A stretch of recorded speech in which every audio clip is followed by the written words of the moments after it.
What's going on, everyone? Today is Brew Day and we're brewing a very special beer. If you guys are familiar with what's been going on with Rap Magnet and the craft beer industry, especially through Instagram, you know all about the Brave Noise collaboration. And guess what? Today we are brewing Brave Noise and we're adding a little twist to it. So if you want to see how this beer is made, stay tuned.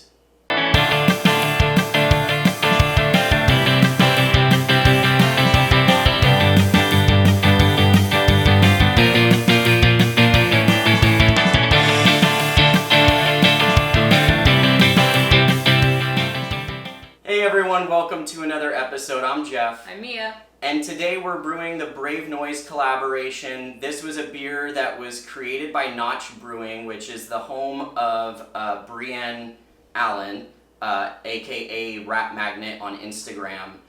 She's the one that started this whole craft beer revolution around holding people accountable for misogyny, racism, lack of inclusion. And they wanted breweries all over the world to collaborate with this beer, brew their own, and put their best foot forward in making sure that these negative behaviors don't happen again. Well, they also sent out the recipe for some home brewers who are interested in also spreading their voices around. So we're actually one of those home breweries, I guess, Red 5 Homebrews. And we're going to be brewing Brave Noise. But I'm going to add a little twist to it, because why not? I always love adding adjuncts and making things a little bit different and weird. This beer is going to be using Sabro hops, which I love and tastes a lot like coconut. So I thought, why not add some toasted coconut to the recipe? So we're going to jazz it up a little bit, but before we get started, let's take a look at the ingredients. All right.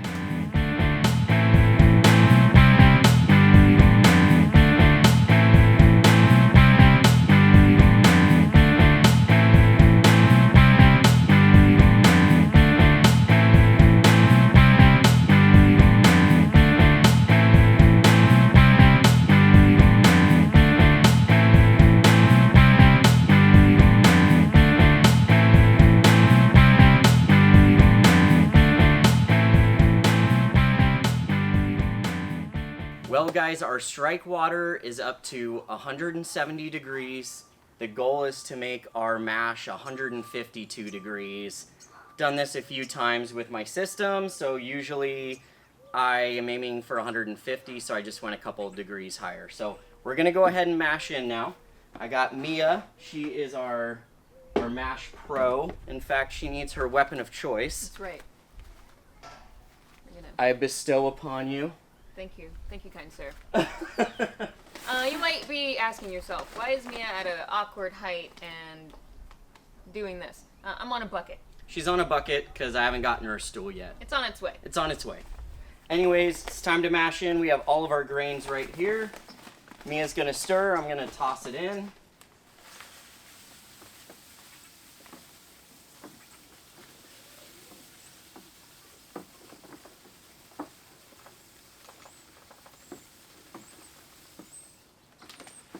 Now we do this in batches to make sure that we don't get too many clumps in there.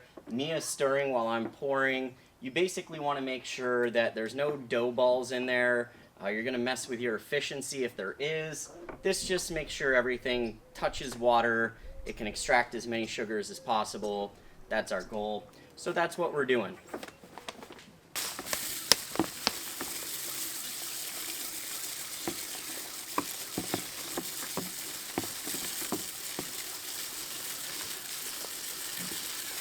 Alright guys, well, thanks to Mia's buff arms, we are mashed in. We're going to go ahead and set our timer for 60 minutes. Meanwhile, I'm actually going to be testing the pH of this mash to make sure we're on point with that as well. If you guys are interested in me showing my water chemistry process during all this, please let me know in the comments. The only reason why I don't really show it is because it's going to differ depending on the water that you use. So I don't want you to apply what I'm doing directly to the beer that you're making, because your water could be totally different from mine. It'll make all the difference. So anyways, if you want to see what I'm doing, go ahead and let me know in the comments. Otherwise, we'll see you in 1 hour. Cue SpongeBob. 1 hour later. All right, guys, so our mash is done. It's time to vorloff this beer. Mia, what's vorloffing? When you vorloft. Yes, that's exactly what it is. Actually, this is where we basically run the wort through the hose, and basically we're clarifying it. We're creating a little grain bed inside the mash tun. The goal of this is basically to minimize the little tiny little grains that will come out of this. It's a filtration system. It's to help clarify your beer. You don't want these little particulates in here because it can create some off flavors and stuff like that during the boil. So we basically just cycle this wort out, 10, 15, 20, 30 times, however many times it takes. And then all we do is when it fills up in this little pot, you pour it right back on top, and we just do this cycle over and over for several minutes. Vorloffing from like a brewery standpoint, or even a more high-tech homebrew setup, looks very different than this. Most people have hoses that'll run into other tanks that clarify it for them, so they don't have to sit here and fill up a little pot and hold it for long periods of time. They just kind of sit back and let it do its thing. So if you have a system like that, go screw yourself, I hate you. Or also, I love you, go buy me one. Either way, I'm going to be doing this for probably the next 10 or 15 minutes. Then we're going to run it into our brew kettle, which is right below us here. And then we're going to sparge right after. That's going to get the rest of the remaining sugars that's inside this mash tun. And then we start our boil. So I'm going to skip the sparging part because it's pretty boring. It's kind of repetitive too. But we're going to sparge with 175 degree water, probably. I think 175. I'll tell you if I do something different. And then we'll see you for the boil. Well, Jeff, before you end this scene here, I will say that it's important, if you're doing this kind of system, to have someone who's doing the work and then someone who's supervising the work to make sure that it really is executed properly. So that's what this dynamic is. She's really just here to make things look better on camera. I mean, look at that hair. Can you just? Can you even just? deal? I mean, on a scale of 1 to even, I just can't. Okay, now we're gonna cut too. Yes, now we're gonna cut. Well, all right, guys, we've reached a rolling boil. We have no hop additions for this boil, believe it or not. Everything's going in afterwards.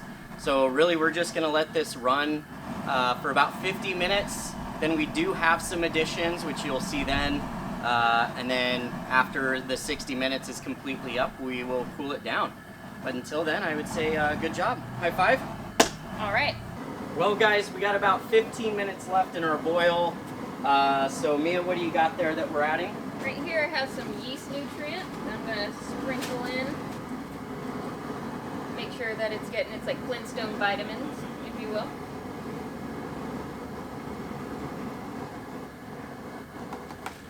What do you got, Jeff? And then right here I have 8 ounces of toasted coconut. I set my oven at 350 for about 10 minutes and tossed around these coconut shavings.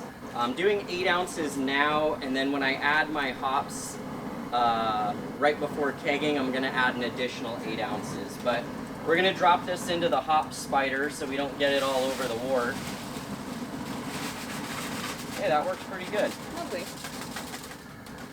I wasn't sure how that was going to pan out, but it looks like it panned out just fine. Because we're professionals. Yes. So we have one more thing, your favorite part.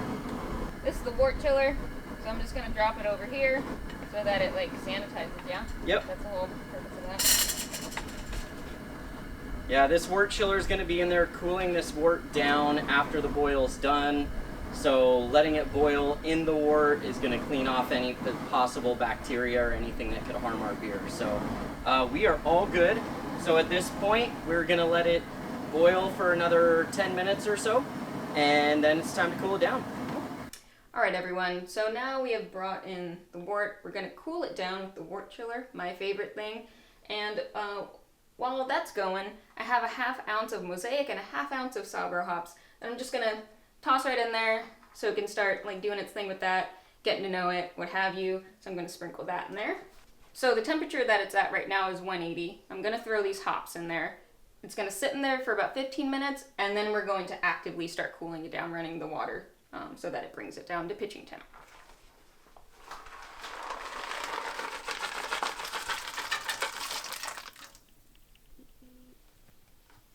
And also just a little bit of a tip, to conserve some water.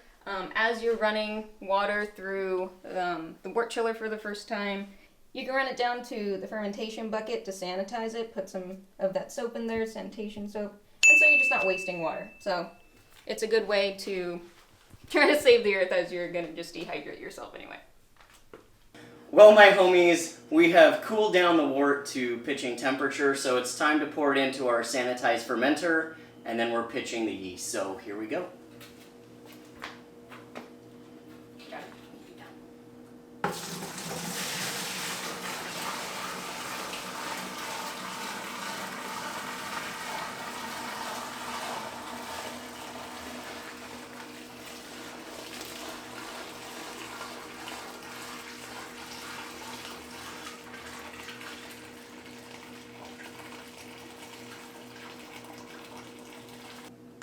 What are you going to do here? I'm going to spray you right in the face. You ready? Here. No, I'm just kidding. Alright, so Mia is opening the bag of yeast right now. Sorry, I am getting you in the face. So sorry. Hold it out. Hold it out. There we go.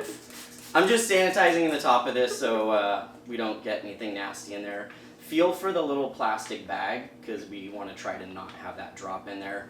Wyeast has a little bag of the yeast and then a starter inside. To kind of get your yeast going.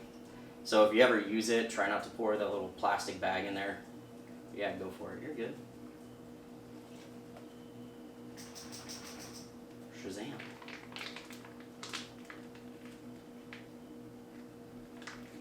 Yeah, just squeeze it out, get it all out. So again, I didn't use a starter with this batch. Honestly, it's because this Wyeast packet has so many yeast cells, it should just be fine on its own. So really no need. But anyways, we're just going to put the top on this, an airlock on it, and then it's going to sit and ferment for 2 weeks. You'll see me back for a dry hop edition about 2 days before kegging. So till then, we will see you. Good job! Super duper! Woo! Several days later. Hey, welcome back. So it has been just over a week since brew day, which means it's time for our dry hop editions. Right here in this big ass bag, I have 2.5 ounces of Mosaic, 2.5 ounces of Sabro, and I have 8 ounces of toasted coconut. Pro tip, add sanitized marbles to your hop sock to get all your hops and whatever adjuncts you're adding to sink to the bottom. That ensures that your beer absorbs all the flavors that you're trying to get, and typically for me, makes my beer turn out a lot better. So anyways, I'm not really going to show this process because I literally just open my fermenter, drop this in, and then close it back up. But we will see you in a few days for kegging. Cheers. 3 days later. Hey everyone, welcome back. It has been about 3 days since I did my dry hop edition. It's been about 11 days since brew day.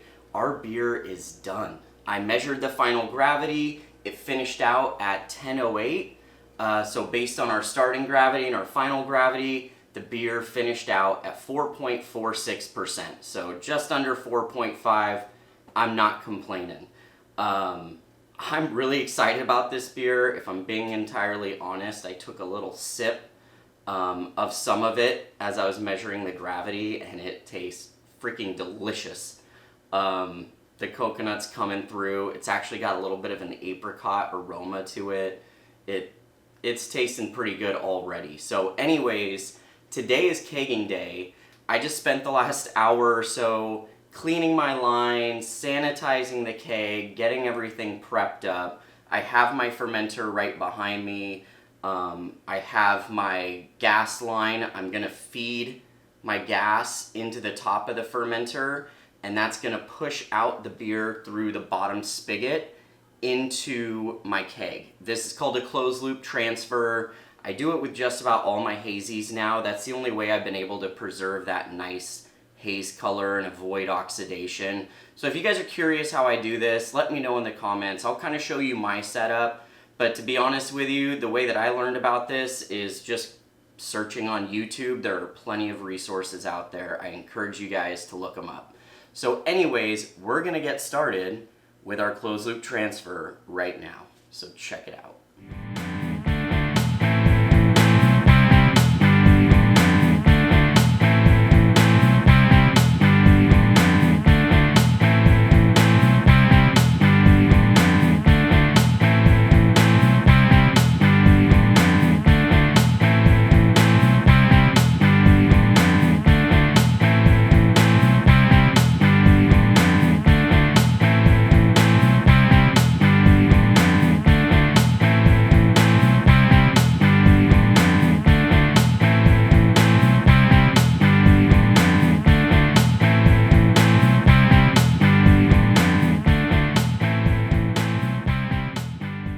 Guys, that's a wrap for kegging day.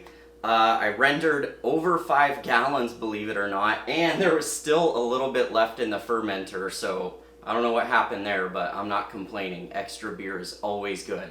I'm going to save you guys some time, and we're just going to transition into the point where this beer is carved and ready to drink. So come with me.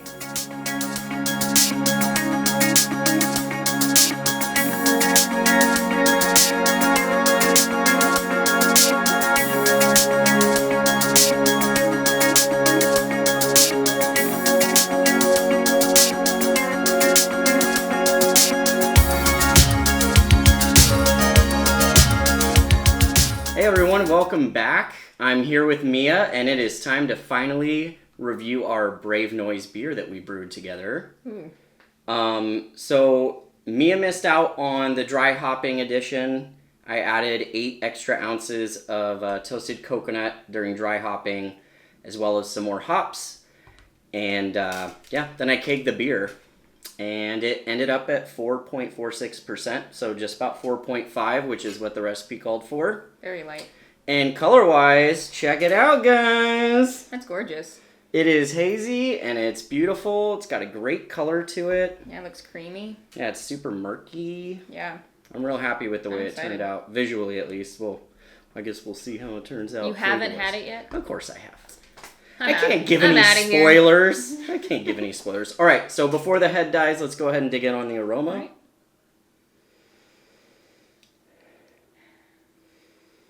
I'll let you go ahead and talk first. Well, the toasted coconut is very present on the nose when you dig in there. So that's all I could ask for. Yeah. with that addition. The toasted coconut is probably the most predominant aroma. When I was kegging this fresh, I actually got quite a bit of apricot and nectarine, which I'm guessing is more from the Mosaic that I had in there. A little bit harder to find that because of that toasted coconut, but what I do like is the toasted coconut's not overwhelming. Like, I don't feel like this just smells like toasted coconut. It smells like a hazy IPA that's got toasted coconut in it. Yeah, it definitely smells like an addition, not the main focus of it, and it's not like a burnt kind of smell. It's like, oh, this smells lovely. Yep. I agree. Well, I'm thirsty. All right. Let's dig in. Cheers. Cheers.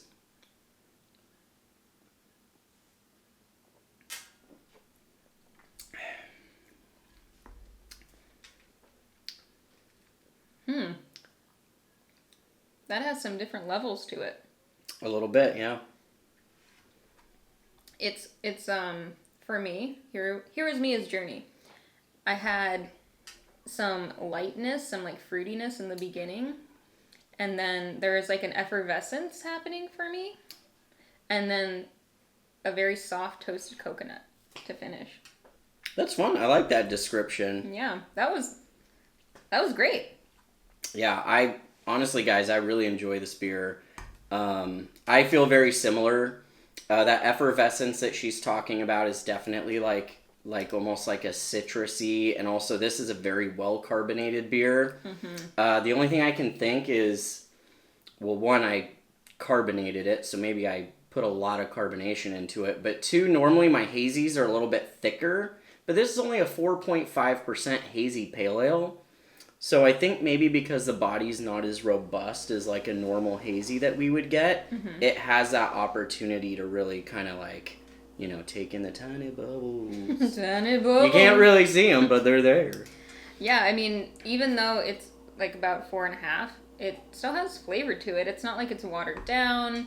It's pretty fun. I didn't expect all of that to happen drinking it. I don't know what I expected. I guess I expected toasted coconut, but yeah, that was cool the way that it like played out. Kind of like weaved into the next thing. I like beers that do that. I know I've said it before on here. I think when we were in Oregon, I had mentioned it before, but I like when you have to like stop and go, oh, like this is happening. Oh, now that's happening. Yeah. And you get like different little moments. I like that. Yeah, it's a lot of fun. I feel like the Sabro actually worked really, really well with the toasted coconut. Obviously, like Sabro, one of its main flavors is coconut. But just like that, to me, the finish is you get the effervescence and then it just kind of finishes like clean and creamy and coconutty, you know? Yeah, very smooth. It's a good mouthfeel at the end. I mean, honestly, guys, I don't brew a ton of hazies, and I do apologize for that. I know a lot of you guys like those homebrew recipes, but when I make a hazy IPA, I gotta drink it within a month or so, because it will not hold up well at all. And given, like, COVID and all that kind of stuff going on, it's even harder to get this stuff, you know, taken care of. 5 gallons is quite a bit for one man. Come on, Jeff. And Amia. And Amia. I don't really do much to help. But I can tell you this with certainty. I know I have friends that are going to love this beer. And I know for me, this is basically going to be my go-to when I'm thirsty. Like, no fridge beers right now. I feel like this is really all I want. It's perfect. And it's starting to cool down a little bit in California, which definitely is going to make this a little bit more enjoyable for me, because can't be chugging hazy IPAs in 100-degree weather. God. Yeah, it's pretty bold. Pretty bold move. But yeah, the fact that it's such a low ABV, but there's flavor, it's like you can have a few of them. And I know for you, just like hanging out at home, yeah, you can have a few of them and not feel like, where am I going to be after this third one? Like, you know, you can relax and like have a good time. I'm probably going to just forget how many I had. Right. And then wake up the next day like, oh God, what did I do? You just got to put like tally marks on the wall or something. Oh God. It's going to be all marked You up come again. over for a visit and my whole wall is just covered in like tick marks. Come on, Jeff. We need to talk about a lot of things. Well, guys, the whole reason behind brewing this beer was to show our support for what's been going on in the craft beer industry, this movement against misogyny, sexism, and racism in craft beer. You know, Rat Magnet did an incredibly brave and awesome thing when she started this whole movement with a simple question. And for me, there's not much I can do as a man other than be an advocate for women and stand up for women, but I hope if you guys don't quite know what I'm even talking about, you're not familiar with Brave Noise or Rat Magnet, I'm going to leave a lot of that information in the description below. I would encourage you to check it out.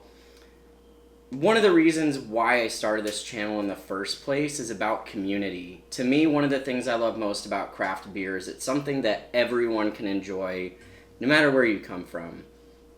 And to hear that there are women in our industry and people of color in our industry not feeling welcome, in fact, feeling unsafe and uncomfortable is not okay. And so for me, this is my opportunity to kind of share with the world that, you know, I stand by their side, and, you know, I'm going to stand up for them. When I see something, I'll say something, and I'm going to make an effort to be a better role model, I guess, to other men, and, you know, speak up and speak out. So in the meantime, I'll be enjoying this beer. You got anything to say? Well, I think that was good, Jeff. I think you do, you know, put in the work there. So I know I feel safe with Jeff, and that's why I hang out with him. If I didn't feel safe with Jeff, I wouldn't be around him. So, as a woman, we do have a different experience, and I know it might just seem like, oh, this is just a beer that we made, but, we are a safe place. So if you see us out there, we're around at festivals or just at a different brewery, maybe in your city, and you don't feel safe, or you just want someone to talk to, or you just want to hang out with, I think we're fun people. Yeah, I'd say we're all right. I think we're all right. Know that, we're here to support anyone who wants to be inclusive and appropriate with people and make others feel safe. We are your people too. Absolutely. So there you guys have it. That is our grain to glass tutorial on our version of Brave Noise with toasted coconut. If you guys enjoyed this episode, please give us a thumbs up. Share with your friends. If you haven't already, please subscribe to the channel. We really appreciate the support, and it encourages us to make more episodes like this one. If you homebrewers out there made your own version of Brave Noise, please leave a comment below. I want to see your guys' results. I want to hear all about it. Did you guys add any fun adjuncts like I did? I'm really curious to know, because this beer, honestly, I'm probably going to brew it again because it turned out fantastico. I might up the ABV just scotch, but no. Other than that. This is a Mia-sized ABV. I'd have to drink 7 to get drunk, man. That's not my problem. Well, anyways, guys, thank you so much for watching, and until next time, I'm Jeff. I'm Mia. And we'll see you again on Let's Have Some Beer. Cheers. Boop. Boop, boop. What's going on, beer lovers? Did you miss the beer reviews? Well, guess what? We're back with some more. And today we're actually reviewing a beer from Equilibrium Brewing Company. This is part of their Fractal series, and this is Nelson. So if you're ready, stay tuned.